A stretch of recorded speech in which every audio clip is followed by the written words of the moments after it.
Okay. So I had three. This is going to be a while, okay?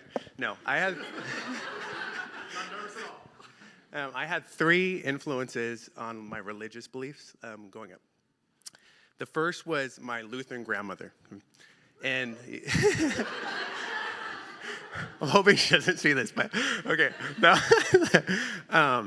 And, when I was a kid, when I was a Mills age, if I was with her on Sunday, we went to church. It wasn't an option, right? We would go to church.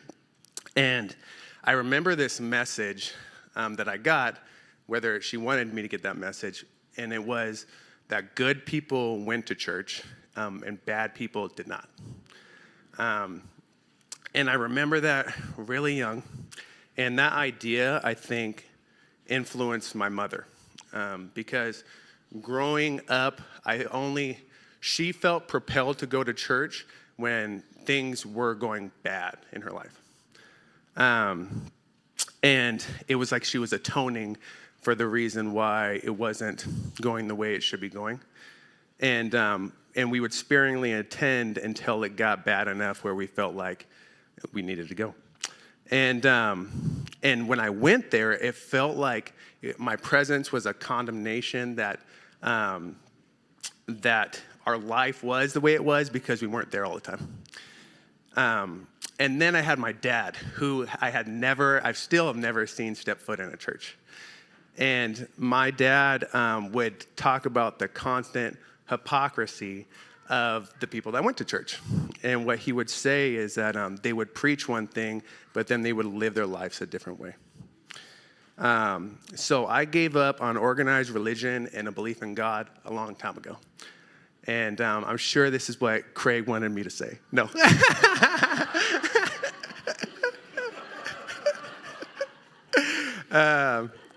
No, but but I didn't want to go somewhere, that made me feel worse about myself.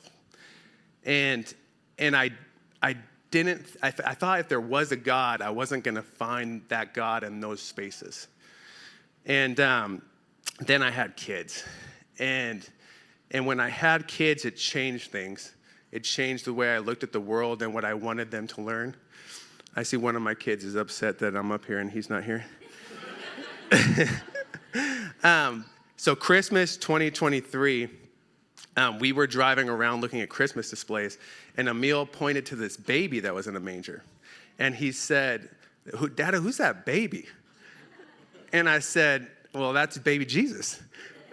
And he started asking me questions for like 20 minutes.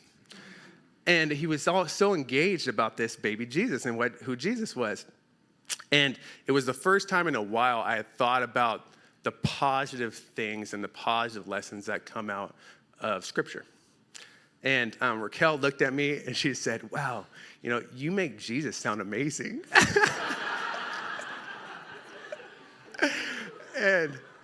And that led to a bunch of conversations we had about, what we wanted our kids to learn. And she brought paradox in our lives. I actually wanted to go to a different church originally. And and I was like, I'll skeptically go. We'll see. And so now I'm going to actually answer the question that Craig wanted me to answer. So this is just like a Craig sermon. No, that's kidding. So here's the actual answer, right? How has paradox helped our family? For me, paradox centers my life. And what I mean by that is it's a check-in every week for me. And I get energy from other people that are trying to do good and are trying to be loving in a truly authentic way. So that's the issue I had with my prior experiences at church, is it didn't feel authentic. And it's easy to tell when it is with someone. And so I get that energy to keep doing what I do in my work and in my home life by talking to those people. And it's a space I felt comfortable in doubt. I still don't know what I believe. And I question it every week. And I feel comfortable doing that. It's a space where I get to see my kids experience joy every week. Sorry. I always cry at things. I cried more than Raquel at the wedding. Sorry. Anytime I talk about my kids, so. I don't know what to cry. It has. I trust me. Thanks.